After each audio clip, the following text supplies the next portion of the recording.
నేను అసలు ధ్యానంలోకి ఎందుకు వచ్చాను అంటే ఆరోగ్యం బాగాలేదు. రూమ్టైడ్ ఆర్థరైటిస్ అంటే అదేంటంటే కింద కూర్చోలేము. కింద కూర్చోవాలంటే అసలు ఎంతో పెయిన్ ఉండేది మాట. మా వారు హాస్పిటల్కి తీసుకెళ్తే ఇది డాక్టర్ అన్నారు, నువ్వు లైఫ్ లాంగ్ మెడిసిన్ వాడాలి అన్నారు. ఇదేంట్రా బాబు, ఈ లైఫ్ లాంగ్ మెడిసిన్ వాడేది ఇదేం జీవితము అని చెప్పి ఒక్కదాన్ని ఏడుస్తూ ఉంటే మా వారు చూసి బాధపడి, ఇలా లైఫ్ లాంగ్ మెడిసిన్ కాదు ధ్యానం ఉంటుందంట, క్లాసులకు వెళ్తావా అన్నారు. అంటే ఓకే నేను వెళ్తాను ధ్యానం క్లాసులకి, మెడిసిన్ మీద కన్నా ధ్యానం మీద నేర్చుకుంటానంటే భీమవరంలో విభజన క్లాసులకు వెళ్ళామండి. అప్పుడు వెళ్తే అక్కడ మాకు ఓకే శ్వాస మీద ధ్యాస అని చెప్పేవాళ్ళే కానీ అసలు ఎందుకు పెట్టాలి శ్వాస మీద ధ్యాస అనేది చెప్పేవాళ్ళు కాదు. గురువు దగ్గరికి రానిచ్చేవాళ్ళు కాదు. అది నాకు నచ్చేది కాదు. ఇదేంటి గురువుల దగ్గరికి రానియట్లేదు, ఎన్నో ప్రశ్నలు వస్తున్నాయి, గురువుల దగ్గరికి రానియట్లేదు అనే బాధ నాలో ఉంది. కానీ ధ్యానం చేస్తుంటే మాత్రం మంచి మంచి అనుభవాలు వస్తున్నాయి. శ్రీనివాసుడి దగ్గరికి వెళ్తున్నట్టు, నాకు ఎంతో ఇష్టమైన దేవత దగ్గరికి వెళ్తున్నట్టు మంచి మంచి అనుభవాలు వస్తున్నాయి. అబ్బాయి ఇదేదో బాగుంది, సరే గురువు దగ్గరికి రానిపోతే పోయింది, నాకు ధ్యానం నచ్చింది కదా అని చెప్పి ఇంట్లోనే సాధన చేసుకుంటుండేదాన్ని. చేస్తుంటే మా ఫ్రెండ్ మీనాక్షి అన్నమాట, ఆ అమ్మాయి ఏం చేసిందంటే ఒకరోజు చెప్పింది, పద్మ ఇలా నల్లూరు పిరమిడ్ ఉంది వస్తావా అండి. సరే చూద్దాము, అక్కడన్నా నాకు దొరకని ప్రశ్నలకి సమాధానం అక్కడన్నా దొరుకుతుందేమో అని చెప్పి అసలు మా బాబుని అసలు ఏ ఇన్స్టిట్యూట్లో రానిరండి. అసలు నిజంగా వీళ్ళు దేవతలు. మా బాబుని మా బాబు పక్కన ఆడుకుంటుంటే మేము క్లాసులు వినేవాళ్ళం. మామూలుగా ఏ చోట ఉండదు, నాకు బాగా తెలుసు మాట. నేను నేర్చుకున్న వ్యవస్థలో కూడా పిల్లల్ని రానియరు. అలాంటిది మా బాబుని రాణిస్తుండే. మా బాబు గదిలో ఉంటే నేను క్లాసులు చక్కగా విని రాసుకుంటూ ఉండేదాన్ని. ఈ సంవత్సరం పాటు నేను నా ధ్యాన సాధనకి భంగం కలగకుండా గొప్ప గొప్ప మాస్టర్లను కూడా తీసుకొచ్చినందుకు సార్ మీ కుటుంబానికి మీకు అందరికీ ధన్యవాదాలు sir. Thank you very much. వీళ్ళ యొక్క దాంతోనే నేను ఇంట్లోనే ఉండి ధ్యాన సాధన చేసేదాన్ని. డాక్టర్ కూడా నీకు మెడిసిన్ అవసరం లేదమ్మా అని చెప్పి నాకు రిసిప్ట్ ఇచ్చేసారు. పోనీలే ఇదేదో బాగుంది, హ్యాపీగా ధ్యానం చేసుకుందామని ధ్యానమే చేశాను.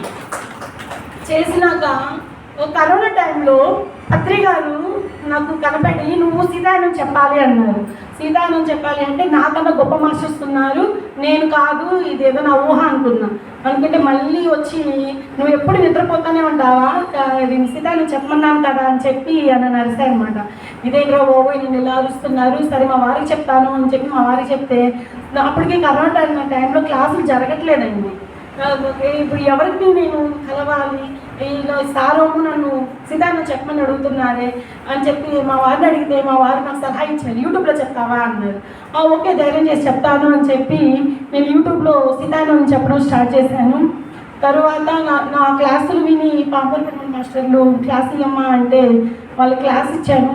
అప్పటికి నాకు ఒక అమ్మాయిని, ఆ దేవత మాట ఆవిడ నాకు కనపడి బెదిలాడుతుంది, నేను నీకు పుడతాను అంటే అరే నేను ఇంట్లో పని అయితే చేసుకోగలను, చక్క పెట్టుకోగలను, ఇప్పుడు మళ్ళీ బేబీని కానీ ఇంట్లో పని నేను చేసుకోగలను, ఏంటి బేబీ పుడతానంటుంది. అప్పటికే 12 ఏళ్ళ బాగున్నాడు నాకు. బేబీ పుడతానంటుంది, సరే పుడతానంటున్నావు కదా పుట్టమ్మా అని చెప్పి ఆమెకి అనుమతి ఇచ్చాను అనమాట. ఆవిడ నా లోపలికి వెళ్ళేటప్పుడు నేను చూస్తున్నాను ఆమెకి ఒంటి నిండా ఆభరణాలు అన్నీ ఉన్నాయి. అయితే ఆవిడ నా కడుపులోకి వెళ్ళినప్పుడు నాకు చెయ్యి నొప్పి విపరీతంగా ఉండేదండి, రైట్ హ్యాండ్. ఈ పుస్తకాన్ని కూడా తీసి ఇలా పెట్టలేను, అంత నొప్పి ఉండేది. బాధపడేదాన్ని, అరే నేను పుస్తకాన్ని తీసి పక్కన పెట్టలేను, ఈ బేబీని కన్నాక నేను ఎలా ఎత్తుకోవాలి ఈ అమ్మాయిని అని చెప్పి ధ్యానం చేస్తూ బాధపడుతుంటే ఆ అమ్మాయి నాకు మళ్ళీ అమ్మవారు కనపడి, పుట్టేది ఎవరో కాదు, నేను సీతామాత అంశాత్మను, నువ్వు నన్ను కన్నాక నీకు ఆ చెయ్యి నొప్పి తగ్గిపోతుంది, నువ్వు దాని గురించే ఆ చెయ్యి నొప్పి గురించి ఎందుకు ఆలోచిస్తున్నావు, నీ ధ్యాన సాధన కొనసాగించు అంటే నేను ఆన్లైన్లోనే ధ్యాన సాధనలు చేస్తూ ఉండేదాన్ని. అయితే చేతి నొప్పి మాత్రం ఉండేది, కానీ దాన్ని పక్కన పెట్టుకొని అంటే దాని గురించి ఆలోచించకుండా ధ్యాన సాధన చేసి ఓపిక ఉన్నప్పుడే నేను ఇంట్లో పనులు చేసుకునేదాన్ని. అయితే మా అమ్మాయి చెప్తుంది, ప్రతి విషయం చెప్తుంది మాస్టర్స్. ఎలా అంటే ఇంటికి చుట్టాలు వస్తున్నారు అనుకో ముందుగా చెప్తుంది నాతో, ఇంటికి చుట్టాలు వస్తున్నారు ఇల్లు నీట్గా పెట్టు అని చెప్తుంది. మళ్ళీ మా వారు వస్తుంటే నేను అన్నం వండలేదనుకో, నాన్న వస్తున్నాడు నువ్వు అన్నం పెట్టు పొయ్యి మీద అని చెప్పి చక్కగా నాకు అన్ని విజువల్స్ చూపిస్తుంది అన్నమాట. అయితే అమ్మాయి పుట్టిన తర్వాత నిజంగానే అమ్మాయి చెప్పినట్టు నాకు చేయి నొప్పి అయితే లేదు మాస్టర్స్, కానీ ఒంటి నిండా నొప్పులు వచ్చింది. అసలు ఆ నొప్పులు ఏంటంటే మంచం మీద పడుకున్న అమ్మాయిని లెగవలేను. ఏం ఇంత కర్మ ఎందుకు అనుభవిస్తున్నాను నేను అని చెప్పి మళ్ళీ సాధన అంటే ఓ పక్క బేబీ, ఆ బేబీని చూసుకోవాలి, ఓ పక్క ఒంటి నిండా నొప్పులు. ఏమి ఈ బాధకు గల కారణం ఏంటి అని చెప్పి మళ్ళీ నేను సాధన తీవ్రంగా చేస్తే నేను నా గత జన్మలో చేసిన పని చూసుకున్నానండి. ఎంత ఎంత అసహ్యకరమైన పని అంటే, ఒక చిన్న పాపకు 2 చేతులు 2 కాళ్ళు ఎరగదీశాను. అది చూసుకున్నాం. ఆ చిన్న పాప ఎంత పెయిన్ అయితే పడిందో, నేను ఈ జన్మలో నేను నా చేతులకి నా కాళ్ళకి సమస్య తీసుకొచ్చానా అని చెప్పి ఆ ఆత్మకు క్షమాపణలు 40 రోజులు చెప్పానండి. నన్ను క్షమించండి, నేను తెలియక చేశాను అని చెప్పి ఆ ఆత్మకు క్షమాపణలు 40 రోజులు చెప్తుంటే తగ్గిపోయింది. తర్వాత కానీ అడుగు తీసి అడుగు పెట్టలేను. ఏదో కూర్చున్నానా, తిన్నానా, బైబిల్ చూసుకున్నాను, ఇలా ఉండేది. కానీ సారోళ్ళు మళ్ళీ శాకాహార ర్యాలీకి అని మా ఇంటికి వచ్చి పాంప్లెట్ ఇచ్చారు. అప్పటికి నా మనసులో కోరిక కలిగింది, ఎలా అయినా నేను శాకాహార ర్యాలీకి వెళ్ళాలి, ఆ ర్యాలీకి వెళ్ళి నేను ర్యాలీ చేయాలి అని కోరిక వస్తే అసలు మా అమ్మ నాన్నకి ఇష్టం లేదు. ఎందుకంటే ఈ ధ్యాన సాధన చేస్తున్నావు, నీకు ఇంకా ఈ నొప్పులు ఏంటి, నువ్వు చేస్తుంది కరెక్ట్ కాదు, మెడిసినే కరెక్ట్ అని చెప్తుంటారు అనమాట. కానీ నాకు తెలుసు నా గత జన్మ నేనేం చేశాను, నేను దాన్ని పశ్చాత్తాపం పడాలి, అది నీకు చెప్పినా నీకు అర్థం కాదని చెప్పి నేను ఒక్కదాన్ని ఒక రూమ్లో ఉండి పాపం చూసుకుంటూ ధ్యాన సాధన చేసేదాన్ని. కానీ నేను ధ్యాన సాధన చేసేదానికన్నా శాకాహారాలలో ఎప్పుడైతే ఆ కర్ర పట్టుకొని అందరి మధ్యలో నడిచానో, నేను మళ్ళీ మా ఇంటి మెట్లకి మా ఇంటికి వెళ్ళానండి. అది కూడా ఎలా వెళ్ళానంటే, మా పాప మన ఇంటికి వెళ్దాము అని చెప్తుంటే అసలు అమ్మాయి కళ్ళతో చెప్తుంది నాకు, ఇక్కడే ఎంతకాలం ఉంటావు పుట్టింట్లో అంటే. సరే అని చెప్పి అమ్మాయి కోసం ఒక బండి కొనుక్కొని వెళ్తే మేము ఉండేది ఆటోలోనండి. నేను ఎక్కలేను, ఓ మెట్లు ఎక్కలేను. కానీ ఆ అమ్మాయి నేరుగా తనే పక్కన గిల్స్ పట్టుకొని మెట్లకి వేసేది. 9 నెలల పాప. అసలు చూడండి, మా ఇల్లు అదే అని ఆ పాపకి ఏం తెలుసు, ఇక్కడే ఇది నీ స్థానం అమ్మా, నువ్వు ఇక్కడుండి ధ్యాన సాధన చెయ్యి అని చెప్పి పాప నిద్రపోయే టయానికి నన్ను ఆ ఇంటికి తీసుకెళ్ళిపోతుంది మా పాప. అసలు ఎంత వండర్ఫుల్ కిట్ అంటే నన్ను ఏమాత్రం ఇబ్బంది పట్టదండి. అసలు మా అమ్మాయి ముసి నవ్వులు, మా నాన్నగారు అయితే నువ్వు కాదు నా కూతురు, ఈ పాప నా కూతురు వెళ్ళిపోమంటున్నాడు. ఆ అమ్మాయి నిజంగా సీతామాత అంశాత్మే. నేను ఎందుకు చెప్తున్నానంటే, గర్భవతిగా ఉన్న స్త్రీలు ఈ సీతాయనం చెప్పటం వల్ల వాళ్ళ కర్మలు వాళ్ళే ఆ గర్భంలోనే ప్రక్షాళన చేసుకొని ఎంతో ఉన్నతమైన ఆత్మలుగా ఈ భూమి మీదకి వస్తానండి. అసలు నిజంగా మా అమ్మాయి చాలా అదృష్టవంతురాలు. ఆ అమ్మాయిని కన్నందుకు నేను కూడా చాలా అదృష్టం. అయితే మేడం గారు చెప్పినట్టు ఈ సీతాయనం గ్రంథము రచించింది డీనా మేరీ మేడం గారు. కలియుగంలో ఉన్నారు మనతో పాటు న్యూయార్క్లో.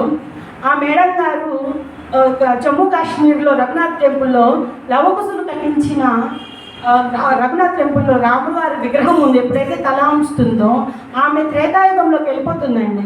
త్రేతాయుగంలోకి వెళ్ళిపోయి ఒక స్త్రీ చాటున రాముడు రాముడు వారిని చూస్తున్న అనసూయగా చూసుకొని స్త్రీ శక్తి ఎంతో గొప్పది, స్త్రీలు ఎంతో గొప్పవాళ్ళు, స్త్రీలు కూడా ఎన్నో సాధించారు, నువ్వు ఈ పుస్తకం రాయాలి, నేను చెప్పినవన్నీ నువ్వు రాయాలి అని చెప్తుంటే ఆ డీనా గారు అనుకుంటారు, ఏంటి నేనేమన్నా మనసులో ఊహించుకుంటే నాకు మనసులో ఊహించుకుంటే ఈ కళలన్నీ వస్తున్నాయా, నేను మనసులో ఊహించుకుంటున్నానా అని చెప్తుందన్నమాట.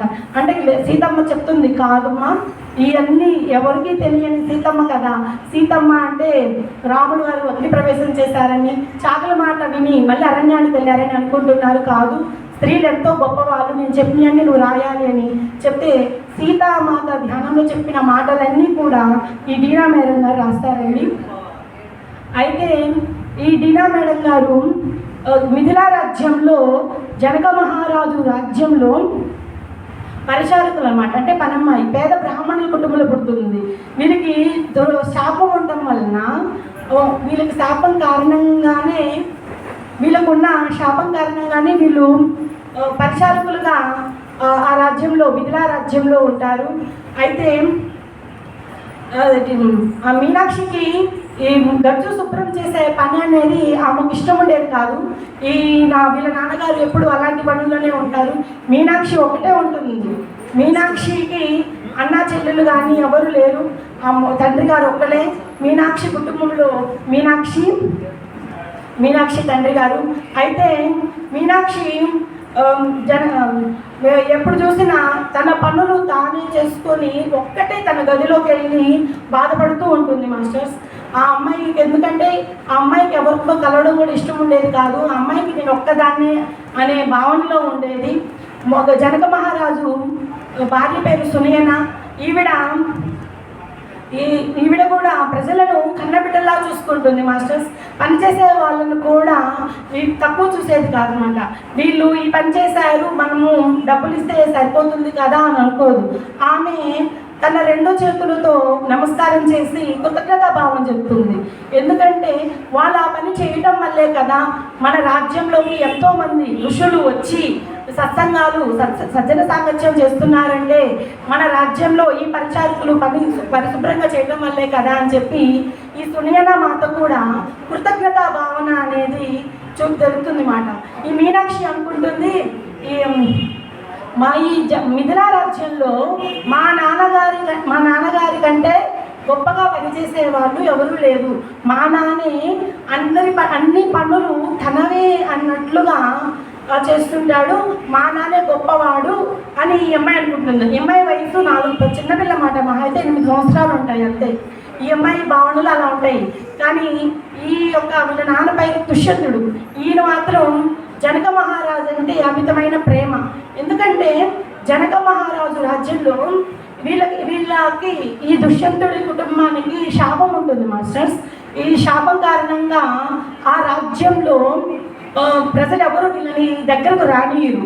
ఎందుకంటే వీళ్ళని ఎప్పుడైతే ఈ కుటుంబాన్ని దగ్గరికి తీస్తే ఆ శాపము ఈ ప్రజలు ఎక్కడైనా తీసుకోవాల్సి వస్తుందోమోనని ఆ ప్రజలు వీళ్ళని ఎవరి దగ్గరికి రానిమాట. పనులు కూడా అప్పచెప్పారు. వీళ్ళు పాపం తినడానికి కూడా తిండుండేది కాదు. అలాంటి పరిస్థితుల్లో ఈ మీనాక్షి కుటుంబం ఉండేది మాట. అయితే ఈ జనక మహారాజు ఇదంతా చూసి మన రాజ్యంలో తిండి లేకుండా ఏ కుటుంబము ఉండకూడదు అని చెప్పి జనక మహారాజు ఆ యొక్క మీనాక్షి కుటుంబం అంటే దుష్యంతుడు మాట వాళ్ళ నాన్నగారి పేరు, ఆ కుటుంబాన్ని తన రాజ్యంలో పెట్టి పరిచారకులుగా నియమిస్తారు. ఈ దుష్యంతుడు దానికి చాలా ఆనందపడి అసలు జనక మహారాజు లేకపోతే మా కుటుంబమే ఉండేది కాదు అని చెప్పి ఆ కృతజ్ఞతలు మనసులో చెప్పుకొని ఎప్పుడు ఆ జనక మహారాజు దగ్గర ఈ పలానా పని అంటే చెప్పకముందే వెళ్ళి ఆ పని కంప్లీట్ చేసేవాడు అన్నమాట. ఎందుకంటే జనక మహారాజు లేనిదే ఈ కుటుంబం లేదు అని చెప్పి ఆయనకి చాలా ఇష్టము. ఈ జనక మహారాజులో ఓర్పు, సహనము, త్యాగము ఈ గుణాలు అలవర్చుకోవాలి అంటే నేను ఈ జనక మహారాజు దగ్గరే పనిచేస్తూ ఉండాలి, ఆయన కనుసైగల్లోనే నేను పనిచేస్తూ ఆయన కనపడుతూ ఉండాలి అని చెప్పి ఆయన నిరంతరము ఆ జనక మహారాజు దగ్గరే పనిచేస్తూ ఉంటాడు.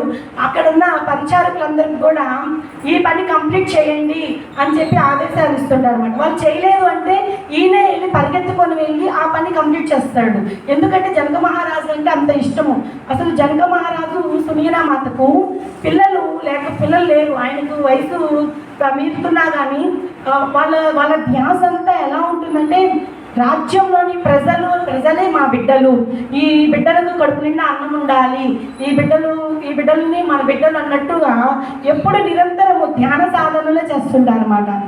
ఎంతో మంది ఋషులను ఆ యొక్క మిథిలా రాజ్యానికి ఆహ్వానించి వాళ్ళకు ఆ రాజ్యంలో సేవలు చేయటంలోనే నిమగ్నమైపోతుంటారు మై డియర్ మాస్టర్స్.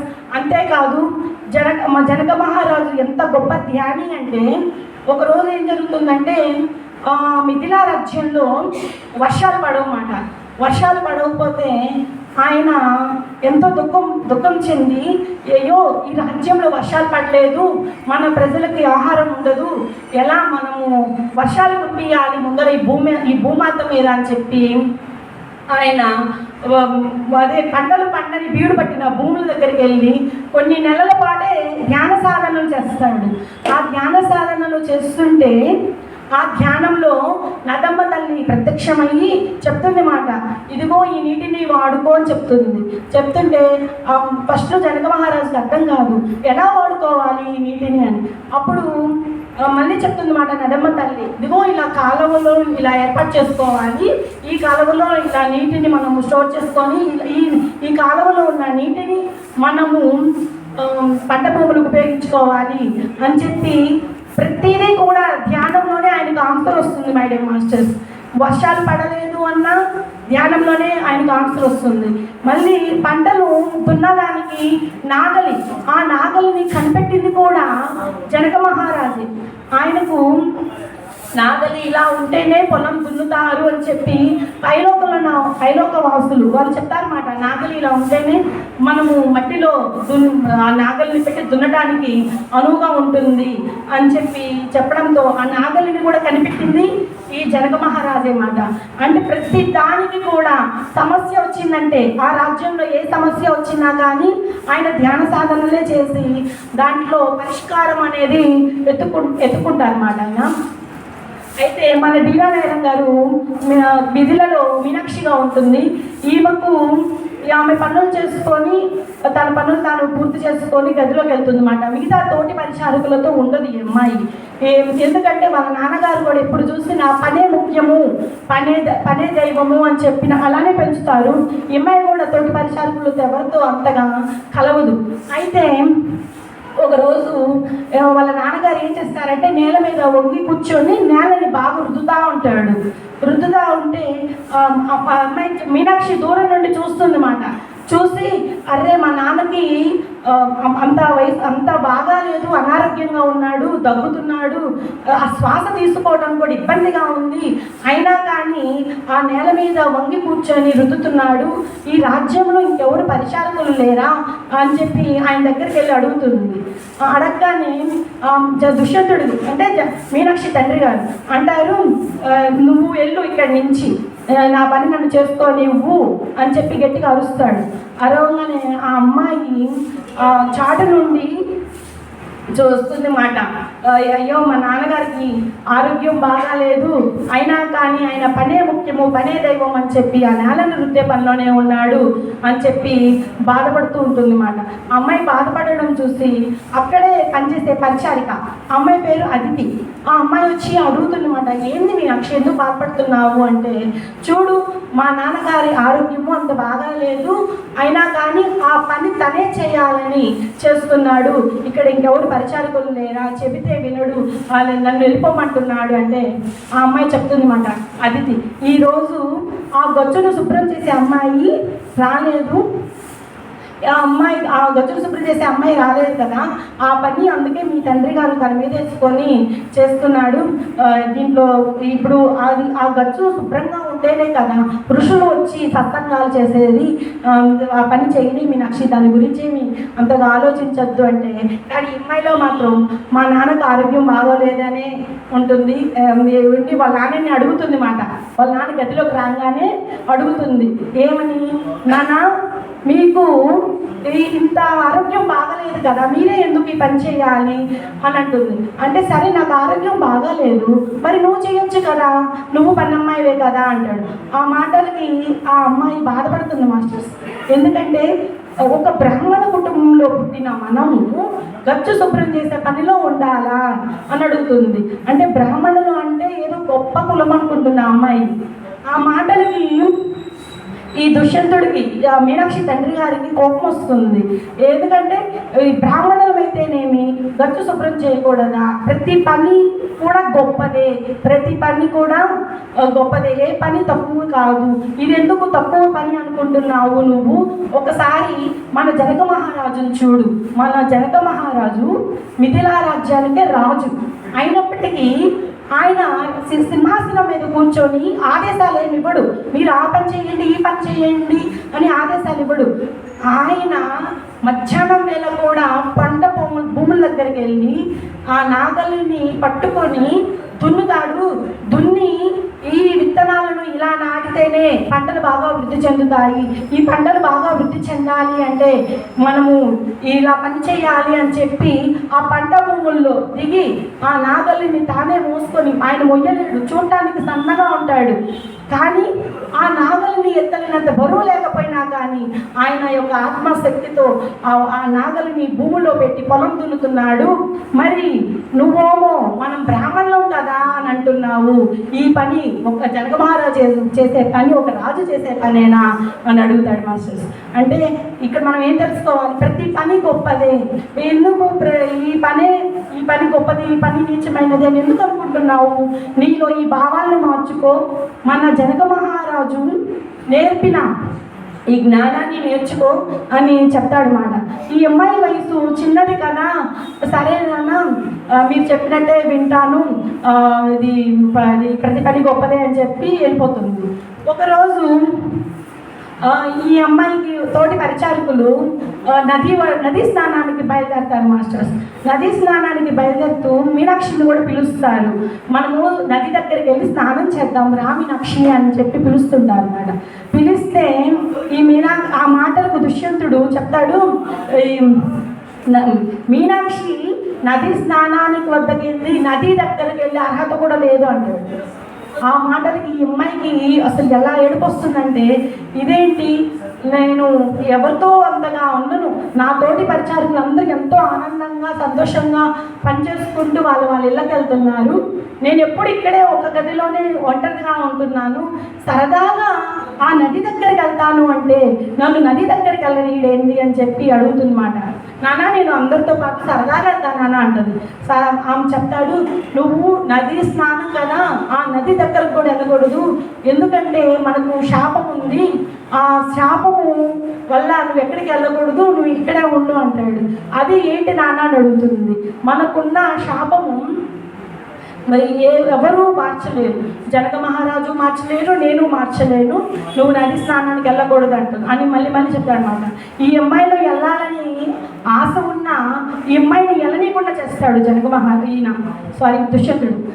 ఇంకా ఒకటే వెళ్ళి లోపలికి వెళ్ళి బాధపడుతుంది మాట, మా నాన్న నన్ను నది స్నానానికి కూడా పంపించటం లేదు, నా బతుకంతా ఇలా ఒంటరిగా ఒక గదిలోనే ఉండిపోవాలా అని చెప్పి మీనాక్షి అనుకుంటుంది. మళ్ళీ ఒకరోజు జనక మహారాజు రాజ్యంలోకి ఋషులు వస్తున్నారు మాస్టర్స్. ఎక్కడి నుంచో చాలామంది ఋషులు వస్తారు.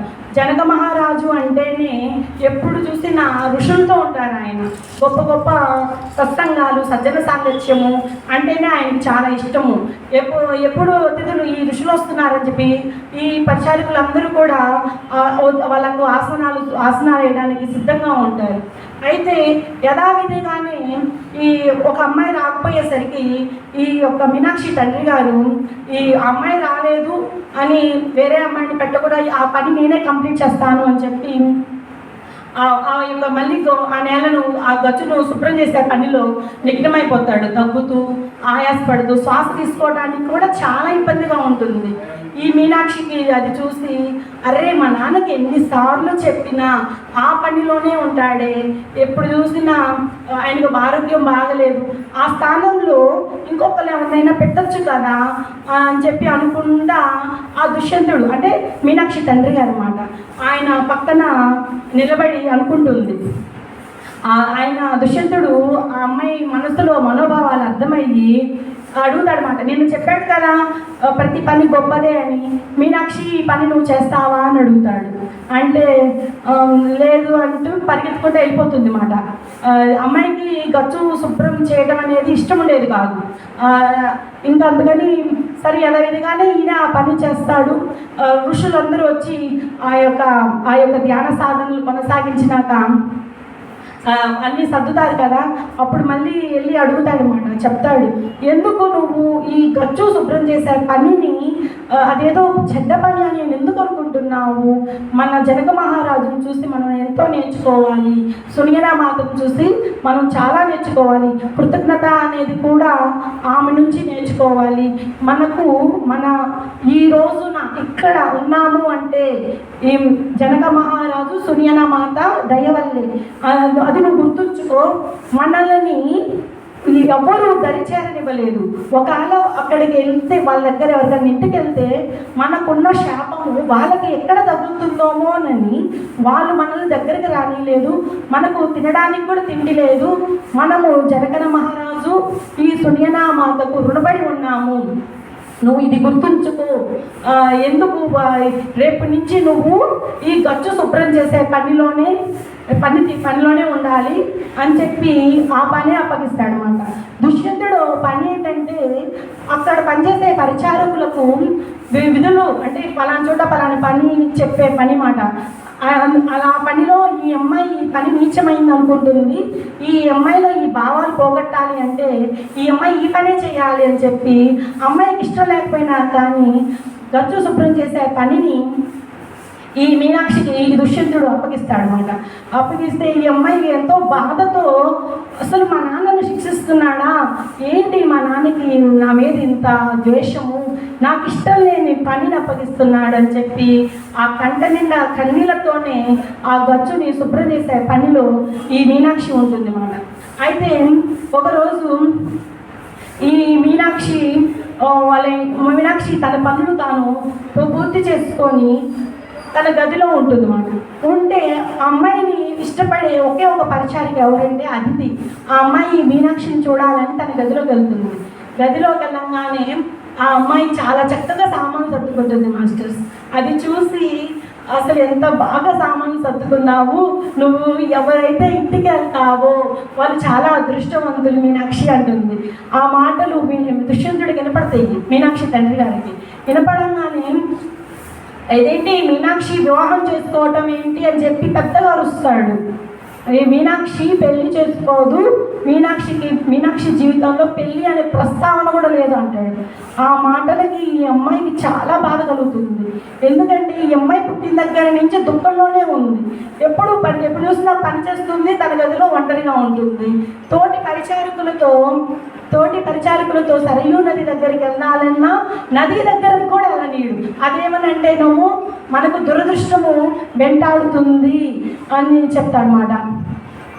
అదే ఆ దురదృష్టం ఏంటో చెప్పమంటే తల పట్టుకొని ఆకాశం వైపు చూస్తున్నాడే కానీ మనకున్న శాపం ఏంటో మా నాన్నగారు చెప్పట్లేదు, నా జీవితంలో పెళ్ళి అనే ప్రస్తావనే లేదు అని చెప్పి ఈ అమ్మాయిలో ఇంకా పెళ్ళిళ్ళో చేసుకుంటే నా పుట్టబోయే పిల్లలతో నేను సంతోషంగా ఉంటాను కదా అన్న ఆనందం అన్నమాట. అమ్మాయిలు ఇంకా అడుగుతుంది వాళ్ళ నాన్నగారిని, నాన్న నా జీవితంలో వివాహం అనేది కూడా లేదా, ఎందుకు లేదు వివాహం, నేను చూడటానికి అంత అసహ్యంగా ఉన్నానా, నన్ను ఎవరు ఇష్టపడారా, ఏంటి మీరు నా జీవితంలో వివాహం కూడా లేదంటున్నారని చెప్పి అమ్మాయి చాలా బాధపడుతుంది అన్నమాట.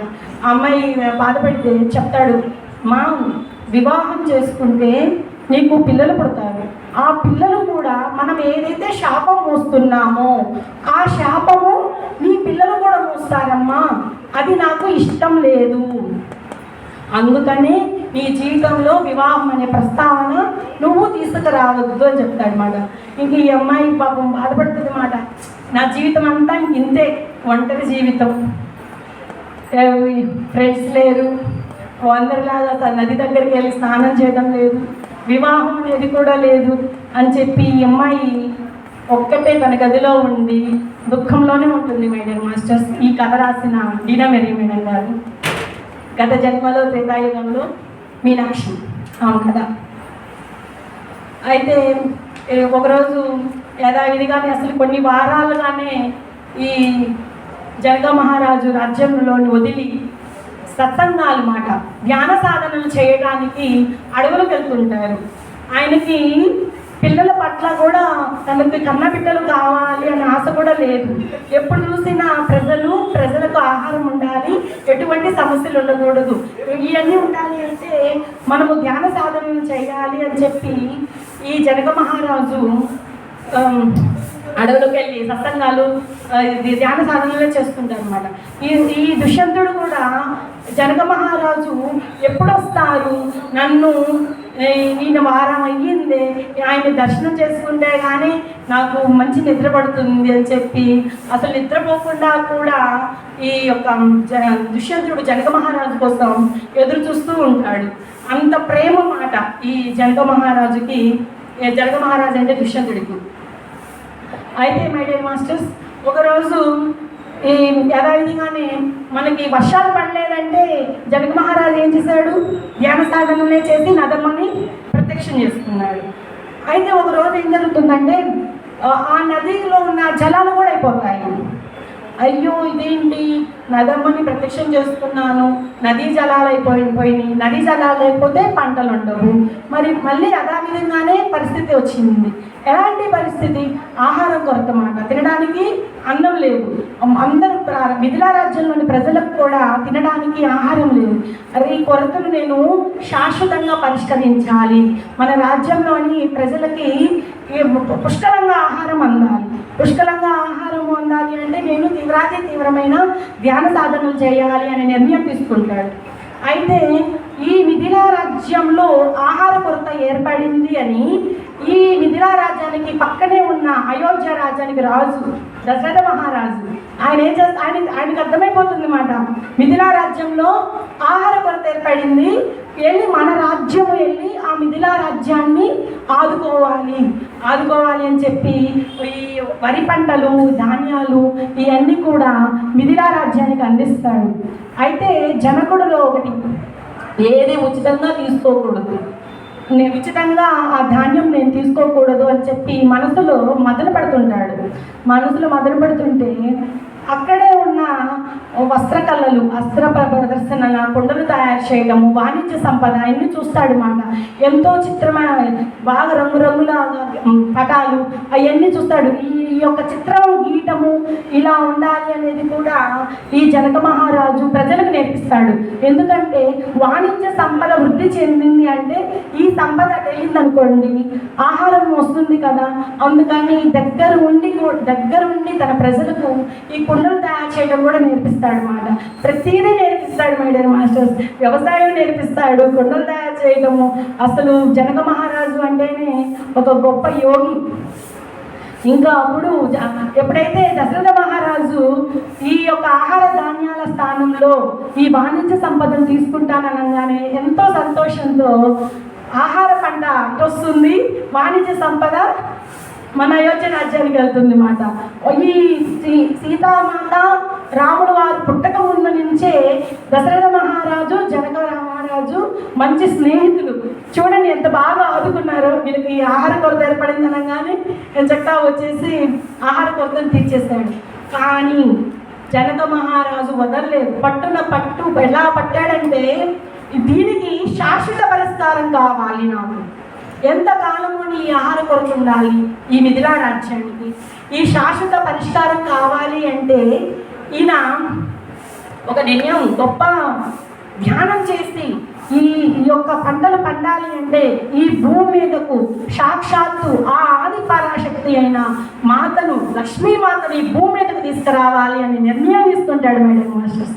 తీసుకొని ఎంతోమంది ఋషులను ఆహ్వానిస్తాడు. చాలామంది ఋషులు ఎక్కడి నుంచో సుదూర ప్రాంతాల నుండి కూడా ఋషులు వస్తారు. ఋషులు వస్తే అక్కడ అందరు అనుకుంటారు, ప్రజలు జనక మహారాజు సూర్యన మాతకు పిల్లలు లేరు కదా, వాళ్ళు వారసుడు కోసము హోమం చేపిస్తున్నారు అని అనుకుంటే ఆ నోట ఈ నోట పాకి ఒక ఋషికి తెలిసి జనక మహారాజుని అడుగుతారు, మీరు వారసుడు కోసము హోమం చేస్తున్నారా అని అడుగుతారు. ఆయన చెప్తాడు, లేదు నేను వారసుడు కోసం కాదు చేస్తుంది హోమం, నేను ఈ భూమి మీద ఉన్న అసమతుల్యత అంటే పంటలు పండటం లేదు, వర్షాలు కురవటం లేదు, ఈ భూమాతను రక్షించాలి అంటే సాక్షాత్తు ఆ ఆది పరాశక్తియే, లక్ష్మీ స్వరూపియే ఈ భూమి మీదకు రావాలి, అందుకే నేను గొప్ప ధ్యాన సాధనలు చేస్తున్నాను అని చెప్తాడు. రాజ్యాలు అప్పుడు ఋషి అడుగుతాడు ఏమనంటే, ఒక రాజ్యాన్ని పరిపాలించాలి అంటే వారసుడు కదా కావాల్సింది, వారసుడు కావాలనే కోరుకుంటారు, మీరు ఒక స్త్రీ కావాలని కోరుకుంటున్నారు ఏంటి అని కూడా అడుగుతాడు అనమాట. అంటే ఆ మాటకు జనక మహారాజు చెప్తాడు, ఈ రాజ్యాలు విస్తరించాలి అనే కోరిక కూడా నాకు లేదు అంటాడు. ఎందుకంటే రాజ్యము విస్తరించాలి అంటే ఏం జరగాలి? యుద్ధం జరగాలి కదా. యుద్ధం జరిగితే రక్తపాతం జరుగుతుంది. నేను రాజ్యం విస్తరించాలి అంటే రక్తపాతం జరిగి నేను రాజ్యం విస్తరించాలా? ఇది నాకు ఇష్టం లేదు. నాకున్న కోరికల్లా ఈ భూమాతను శాంతపరచాలి, ఈ భూమాత మీద వర్షాలు పడాలి అంటే ఆ ఆది పరాశక్తిగా ఈ భూమి మీదకు రావాలి. అందుకే నేను గొప్ప ధ్యానాలను కొనసాగించాలి అని అనుకుంటున్నాను అన్నాడు. ఆ మాటలకు ఋషి కూడా చాలా సంతోషపడతాడు మాట. నిజమే కదా, అందరూ వారసులే కోరుకుంటాము, వారసురాల్ని కోరుకోం కదా మై డియర్ మాస్టర్స్. ఇంకా కొన్ని నెలల పాటే, కొన్ని వారాల పాటే జనక మహారాజు రాజ్యంలో, మిథిలా రాజ్యంలో గొప్ప గొప్ప ధ్యాన సాధనలు చేస్తారు, హోమాలు చేస్తారు. జనక మహారాజు కూడా ఒక పంటలు పండని భూమి మీదకి వెళ్ళి ధ్యాన సాధనలు చేస్తుంటాడు అన్నమాట. ఒకరోజు సునియన మాతతో చెప్తాడు, సునియన నేను పంటలు పండని బీడు భూమికి వెళ్తున్నాను, నువ్వు రావడం అని అడుగుతాడు. అంటే రథం ఎక్కించి మళ్ళీ వచ్చేద్దాం అనుకుంటుంది సునియన. అంటే జనక మహారాజు రథం ఎక్కుతుందోమో అని చూస్తాడు, కానీ సునియన మాత్రం రథం ఎక్కదు.